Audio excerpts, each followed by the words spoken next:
دا د عامې روغتیا ریاست روغتیا پالانو کاري ټیم دی چې خلکو ته د کانګو ناروغۍ د خطرونو او د قربانۍ پر مهال د احتیاطي تدابیرو په هکله معلومات وړاندې کوي.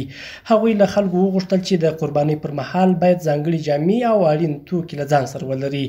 د ولایتي روغتون یو تن ډاکټر مزمل د قربانۍ پر مهال له خلکو د احتیاط غوښتنه وکړه او زیاته یې کړه چې کانګو یو خطرناکه ساري ناروغي ده او پاتې د عامو خلکو لپاره مو توصیه یا پوهاوي په ډول همدا غوښتنه ده چې دوی له دې ناروغۍ څخه باید ځان وساتي. دا ناروغۍ چې ده یوازې په څارویو کې پیدا کیږي. هغه څاروي مثال لکه غوا، پسه، بوزه په دغو کې پیدا کیږي. دا یو تاسې په عامه اصطلاح باندې کنه یا شینی چې موږ تاسې ورته وایو یا منګور ورته وایو، دغه په د پسونو کې پیدا کیږي.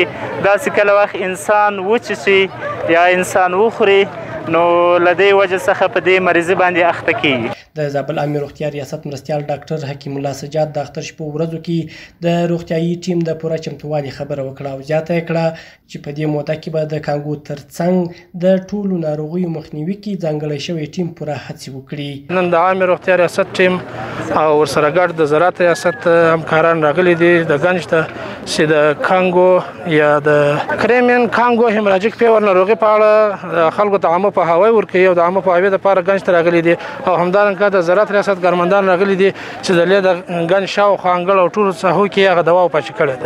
موږ هڅه کړې ده د تېرې میاشتې په جریان کې موږ ټولو روغتیايي مراکزو ته او ټولو ولسوالیو ته عامه پوهاوی رسولی ده او اوس غواړو چې دلته په ګنج کې دغه خلک چې د څارویو خرڅوونکي دي یا رانوونکي دي هغه قصابان چې له دغه سره لاس ګرېوان دي هغو ته هم هغه پوهاوی ورکړو. د زابل یو شمېر اوسېدونکي وایي کانګو رښتیا هم یوه خطرناکه ناروغي ده او دوی به د قربانۍ پر مهال ټول احتیاطي تدابیر نظر کې ونیسي. موږ به دا انشاءالله تعالی ماسک هم واچوو، نور خلکو ته هم دا سپارښتنه وکړو له دغه شي څخه به ځان وژغورو. دستکشې به واچوو، خپلو چوپانه به واغوندو، هغه د کوم د حلالېدو په ټیم کې موږ ډېر خوشحاله یو وروره چې موږ ته یې دا سپارښتنه وکړه، موږ ته یې دا ترتیب لار برابره کړه.